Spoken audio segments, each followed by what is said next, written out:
सतगुरु जी मैं तो थारो हूँ थारो, दाता जी मैं तो थारो हूँ थारो। मैं तो थारो टाबरियो, मैं तो थारो टाबरियो, थारो हूँ थारो। सतगुरु जी मैं तो थारो हूँ थारो, दाता जी मैं तो थारो हूँ थारो। जो भी कहावतें हैं, बातें हैं, किसी वक्त में कही गई, उनका महत्व था, इसीलिए वो आगे बढ़ती चली गई। तो मैंने कहा कि मन के जीते जीत है और मन के हारे हार है।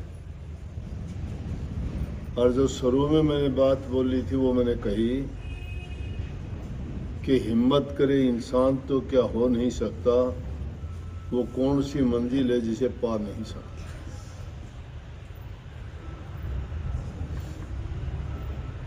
अब ये तो है नहीं कि आप सोचो कुछ और सोचने के बाद मेहनत करो नहीं, हाथ पैर हिलाओ नहीं और फिर दोष देना शुरू कर दो कि हमने तो प्रयास खूब किया था। हार मान लेने से आपके जीत की संभावना नहीं रहती, लेकिन प्रयास करने में आपकी हमेशा जीत की संभावना बनी रहती है। आजकल की भाषा में उसको दो प्रकार की सोच का नाम दिया, एक नकारात्मक जिसको नेगेटिव थॉट्स कहते हैं और एक सकारात्मक जिसको पॉजिटिव कहते हैं। पॉजिटिव कहते हैं सफलता को, नेगेटिव कहते हैं नकारात्मक हार को। अगर जीतना चाहते हो तो हमेशा अपने मन में उस बुलंदी को छूने के लिए हौसला पक्का और दृढ़ संकल्प रखो कि हाँ मैं इसको हासिल करके छोड़ूंगा। और कितने लोगों ने जिन्होंने ये संकल्प लेके कोई भी योजना, कोई भी कार्यक्रम उन्होंने शुरू किया तो उनकी जीत हुई।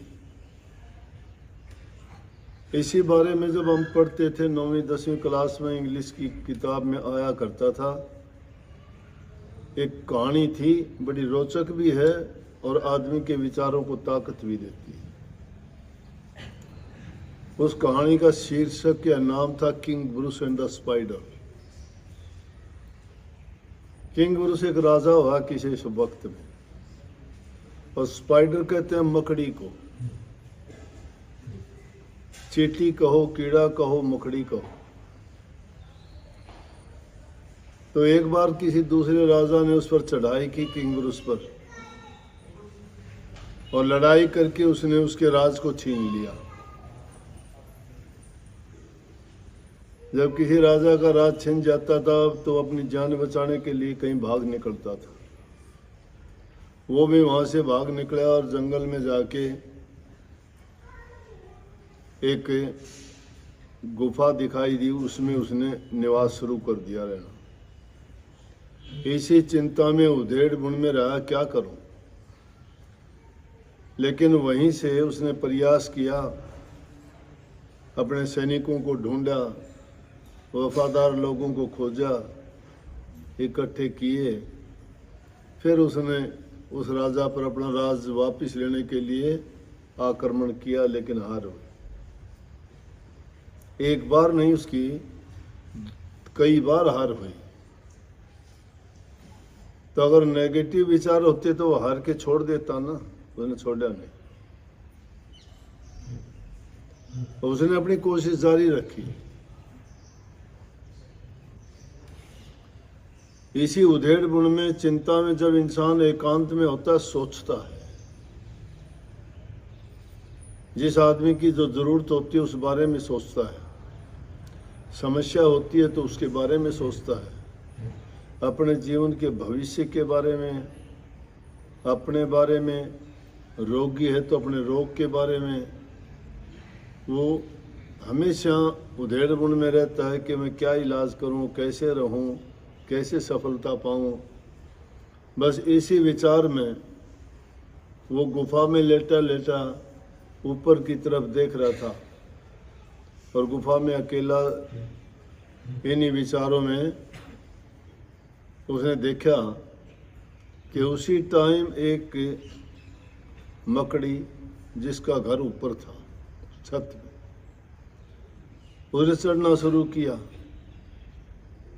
वो देखता रहा, सोचता रहा। वो एक बार चढ़ी, गिर गई, दोबारा प्रयास किया, फिर गिर गई, दोबारा प्रयास किया, फिर गिर गई। उसने उसकी गिनती करी तो 9 बार गिरी वो। जब 9 बार नीचे गिरी, 10वीं बार उसने प्रयास किया तो अपने उस घर में पहुंच गई जहां उसका वो जाड़ा बना हुआ था। उसको देख के और उसके मन की जो शक्तियां थी जागृत हो गई। जो निराशा थी या उसके पॉजिटिव थिंकिंग थी जो धूमिल हो चुकी थी, वो पुनः जागृत हुई। और उसने उसी टाइम उसका ख्याल आया तो कहने लगा, वाह, जब एक कीड़ा प्रयास करके अपनी जीत हासिल कर सकता है तो मैं क्यों नहीं कर सकता। If a spider can, why can not I. कि जब मकड़ी जीत सकती है तो मैं क्यों नहीं जीत सकता। दोबारा से हिम्मत की, सैनिकों को फिर इकट्ठा किया, और उस बार उसने फिर आक्रमण किया तो उसको हरा के वापस अपने राज को ले गया। कहानी है, रोचक है, लेकिन क्या शक्ति देती है जो अपने जीवन में इस प्रकार की सोच रखते हैं। आजकल क्या देखते हैं, ये माताओं में ज़्यादा है, लेकिन काफ़ी आदमी भी ऐसे आते हैं। वो कहते हैं कि मुझे डिप्रेशन हो गया, मेरा कहीं दिल नहीं लगता, काम करने को दिल नहीं करता, मुझे नींद नहीं आती, बेचैनी रहती है, दवाइयाँ ले ली मैंने। बात उनकी सत्य है। इसमें एक बात नहीं, काफ़ी फैक्टर काम करते हैं। एक तो आदमी अपनी सोच को अच्छा रखो, नंबर 2 आदमी अपना खान पान को अच्छा रखो, ज़रूरत के मुताबिक खाओ, ज़रूरत से ज़्यादा नहीं। खाना भी आपका सात्विक पवित्र होना चाहिए, या नहीं कि अच्छा मिला तो खा लिया, और एक बार नहीं, दिन में खाते ही रहो सारा दिन, बीमारी हो जाती है, रोग हो जाता है। फिर काफ़ी चिंताएं हम खुद पैदा कर लेते हैं। अपने बोलने पे संयम रखो, किसी को गलत ना बोलो। माँ बाप, बूढ़े बुजुर्ग की इज्जत कदर करो। अपनी मन की लालसाएं ना बढ़ाओ, बेचैन हो जाओगे। मेहनत में विश्वास रखो, मेहनत करोगे, काम करोगे, उसका प्रतिफल जो मिलेगा वो तुम्हें शांति देगा, सुख देगा। अपने आप को काम में व्यस्त रखो, चाहे कुछ भी काम करो।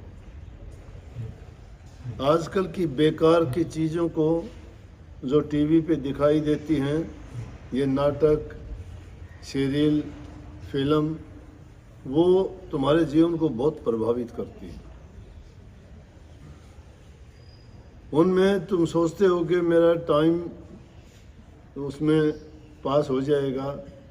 टाइम पास करने के लिए वो नहीं है। एक तो समय बर्बाद किया, दूसरी चीज़ उससे मिलने वाली चीज़ों से हमारे विचार खराब हुए,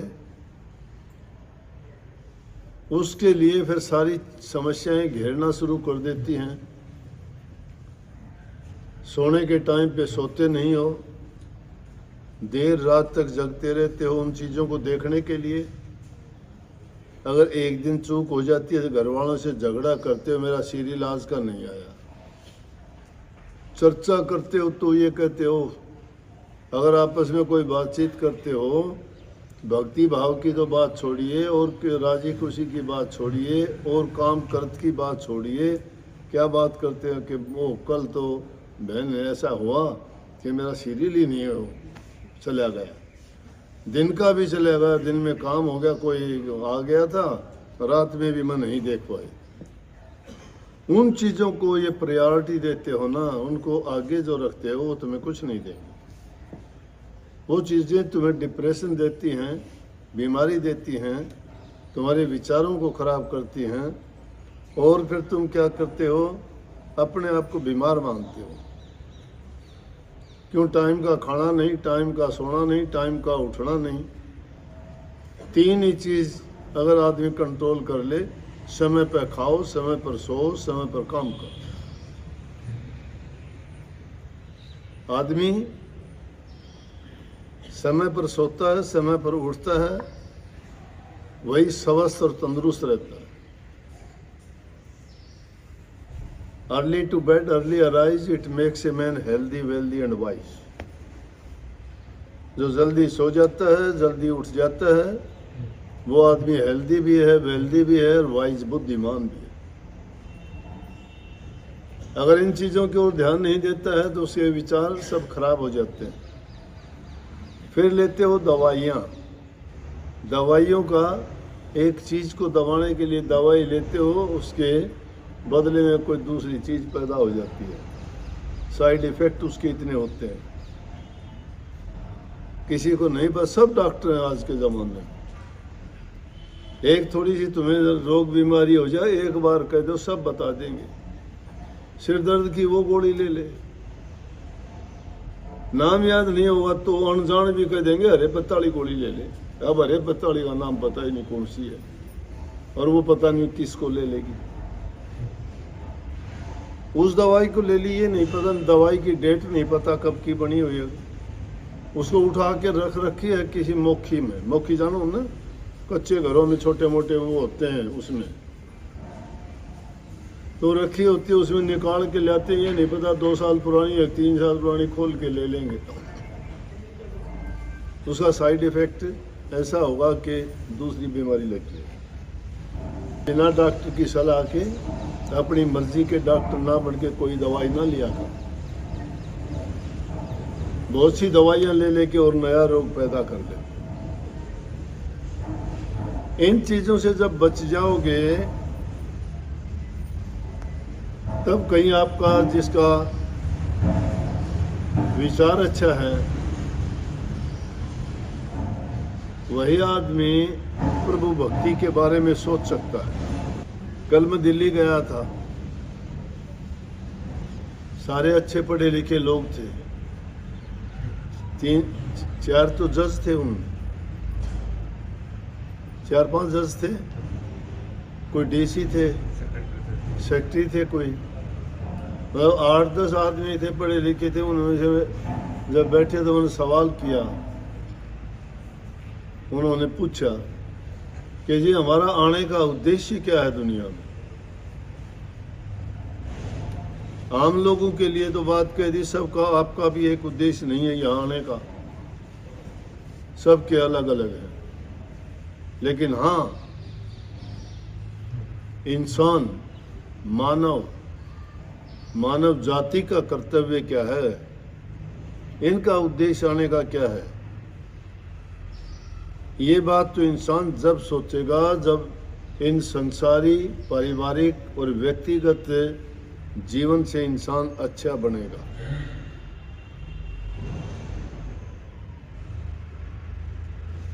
शास्त्रों में है कि पहला सुख निरोगी काया, शरीर हमारा स्वस्थ हो। दूसरा सुख घर में हो माया, घर में माया जब होगी मेहनत और काम करोगे। तीसरा सुख सुलक्षणी नारी, स्त्री घर में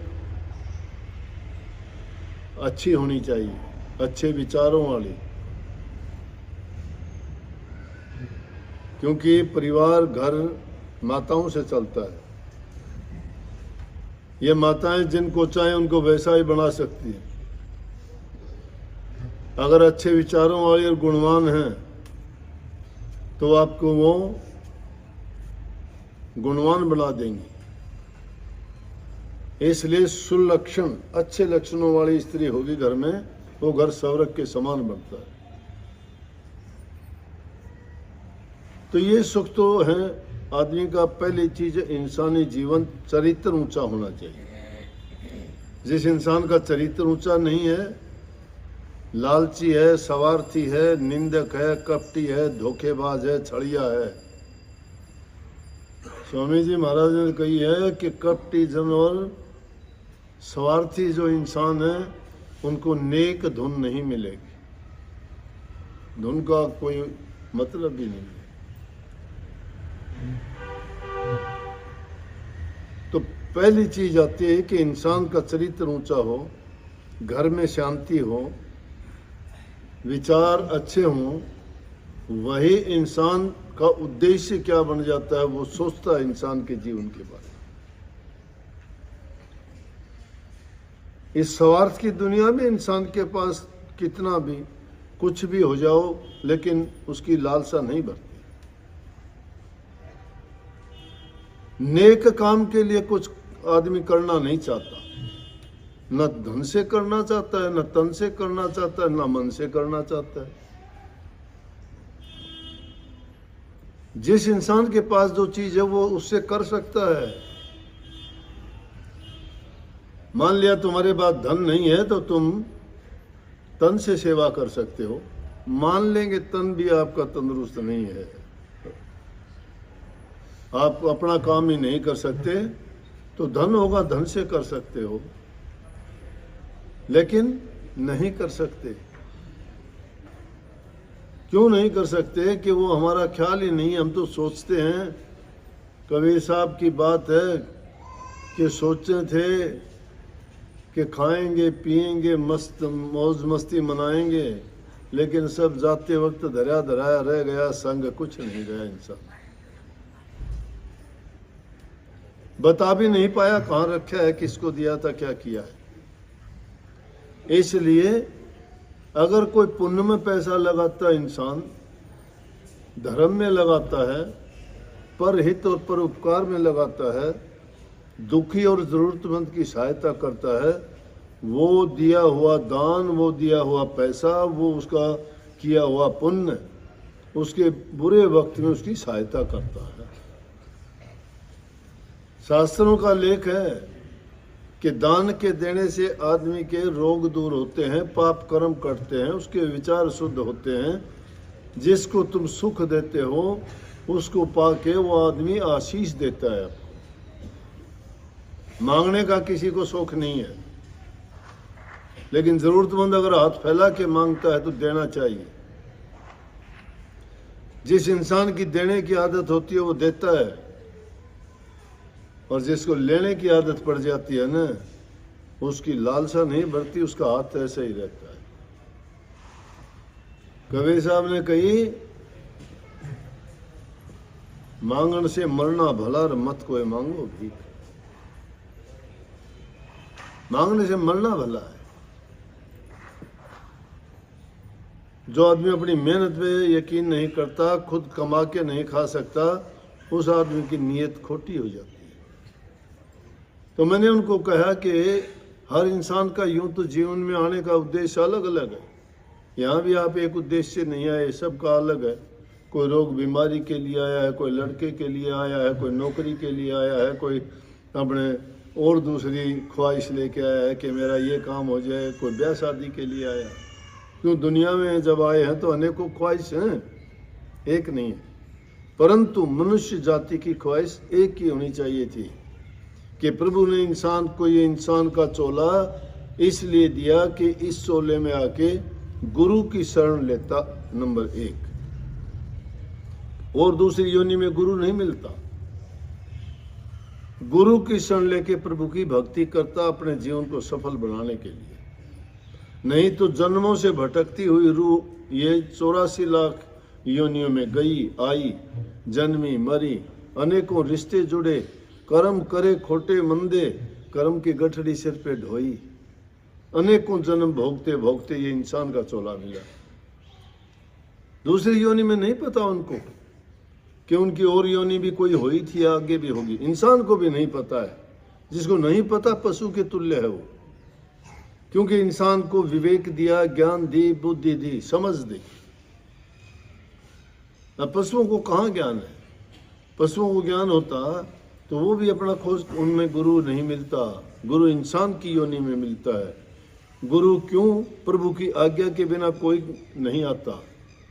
वो इन जीवों को रास्ता दिखाने के लिए, यही बात समझाने के लिए प्रकट होते हैं कि इन जीवों को ये समझाएं कि तेरा जन्म इंसान का इसलिए हुआ कि तू भक्ति करके अब इस जन्म मरण के चक्कर से छुटकारा पा।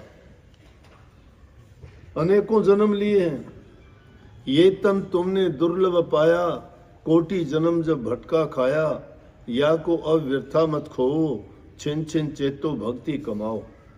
भक्ति करो तो गुरु की करना, भक्ति करो तो गुरु की करना, मार्ग शब्द गुरु से लेना, शब्द मार्गी गुरु न होवे तो झूठी गुरुआई लेवे। गुरु की भक्ति क्या है? गुरु की आज्ञा का पालन करना, गुरु की शिक्षा को मान के उस पर चलना। गुरु की शिक्षा क्या है? तुम्हारे जीवन को अच्छा, सच्चा, पवित्र बनाने की।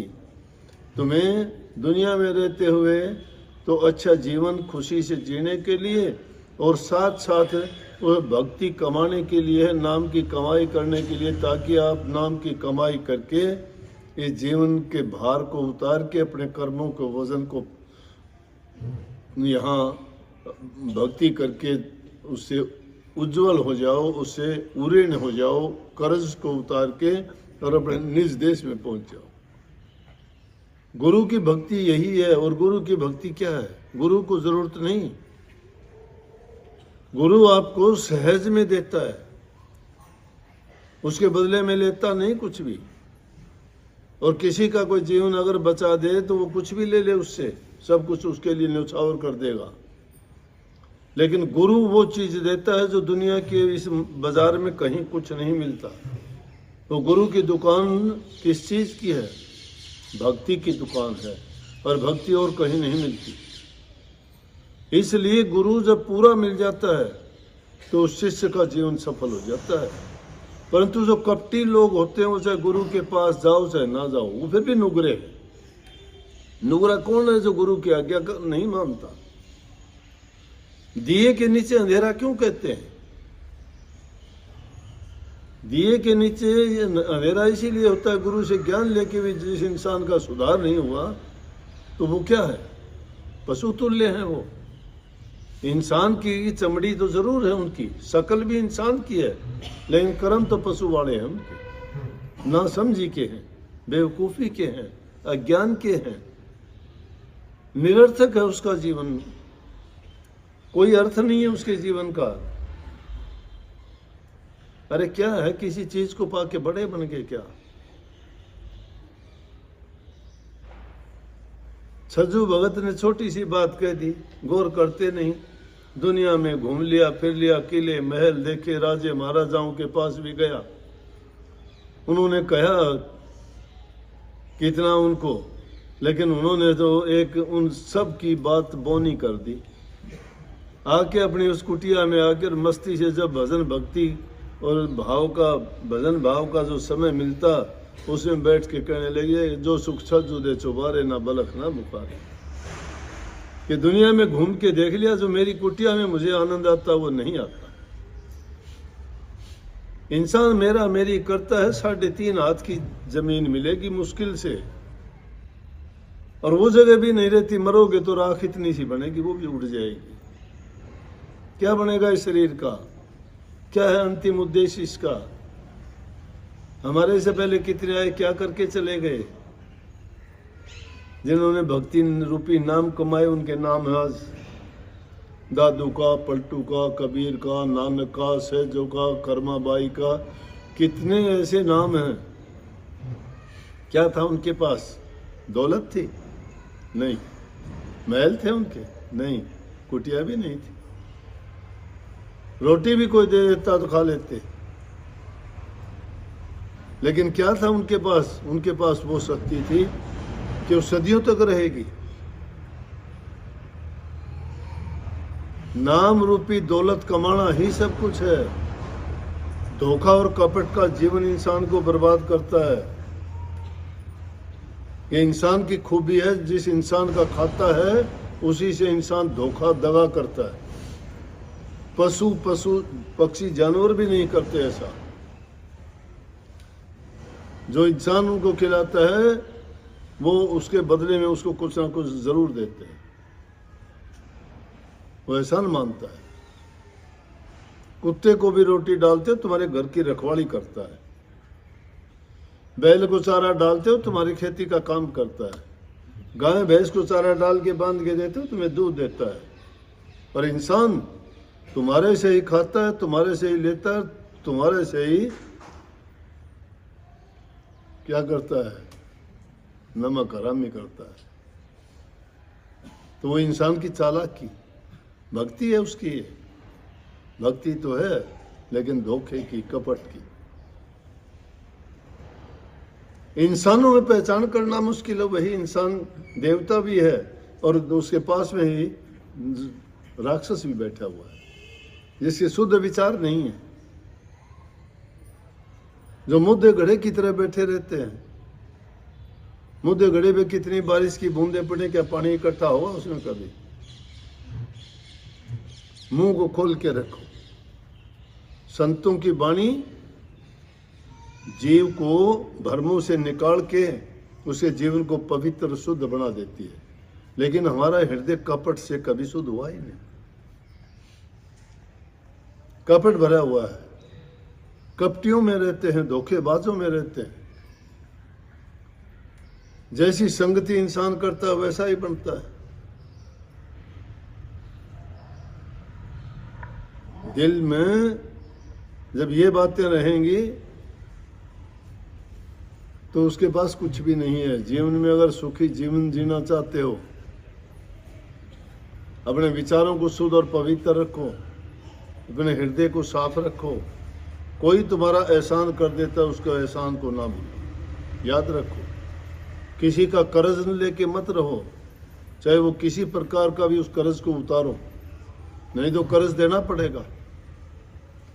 दुनिया का नियम है कि अगर तुमने किसी से लिया है वो कर्ज देना ही देना पड़ेगा, किसी न किसी रूप में आके। और सब चीजों की मुख्य चीजें हैं, इन चीजों को छोड़ के अपना मन भक्ति में लगाओ, प्रभु में लगाओ। उसमें कपट नहीं, धोखा नहीं, उसमें कभी कमी नहीं आती। वो तुम्हें कभी भी तुम्हारा साथ नहीं छोड़ता, हाथ नहीं छोड़ता।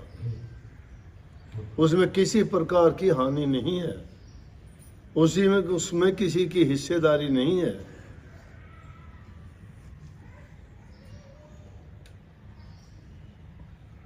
ध्रुव की माँ ने ध्रुव को यही तो कही थी। ध्रुव अपनी माँ से कहने लगा, माता तू रानी है कि तू गोली है कि मुझे पकड़ के राजा की गोद से उठा के फेंक दिया? बोला बेटा मैं रानी नहीं हूं। तो बोला कि ऐसा सलूक क्यों होता है? तुम्हें तो राजा की रानी, मैं भी तो तेरा पुत्र हूं, वो मेरा पिता है, मैं भी तो गोद में बैठ सकता हूं। कहने लगी बेटा मैंने परमात्मा को बुला दिया था इसलिए मुझे सजा मिली है। ये नानक साहब लिखते हैं, परमात्मा को भूलिया ताते व्यापन रोग। उस मालिक को भूल जाते हो ना, तब ये सब प्रकार के रोग घसीटते हैं, लगते हैं। उसको नहीं भूलते नहीं। और अगर नाम को कोई जपता है, नाम को याद रखता है, प्रभु को याद रखता है, तो उसके लिए बड़ी अच्छी बात कही कि जिस नीच को कोई न जाने, नाम जपत चहुकूट पिछाने। जिस नीच को कोई न जाने, नाम जपत चहुकूट पिछाने। जिसको कोई नहीं जानता। कर्माबाई के पास क्या था? गरीब थी। भीलड़ी के पास क्या था? ओछी जाति, ओछी पाती, ओछे कर्म, रूप की, रंग की नहीं, धेला पास नहीं, घर नहीं, बार नहीं। नाम जपया। तो जिस नीच को कोई ना जाने, नाम जपत सब कूट पिछाने। आज भीलनी भीलनी पूरी दुनिया में प्रसिद्ध होगी। भाई सब चीजों को भूल के सारे काम करो, दुनियादारी के ईमानदारी से करो। जिम्मेवारी है, घर में रहो, पत्नी की, बच्चों की, और पत्नी पति की, बच्चों की, घर की जितनी जिम्मेवारियां हैं टाइम से निभाओ। लेकिन उस मालिक को क्यों भूलते हो? सब चीजों के लिए समय निकालते हो तो उनका टाइम तो सबसे पहले निकालना चाहिए, जिससे हमारे सारे काज संवरते हैं, जो हमारे जीवन को हर तरह से बनाते हैं। उन्हीं को भूल गए हम। चाहे अपने आप को भूल जाओ, दूसरी चीजों को भूल जाओ, उस नाम को ना भूलो। हमेशा याद रखो, उसी से कार्य संवरने हैं। बुरा आओ वक्त, भला आओ, दुख हो सुख हो, हर हाल में उसको याद रखो। वो तुम्हें बचा लेगा, वही सुख देगा, वही शांति देगा। सबको बहुत बहुत आशीर्वाद।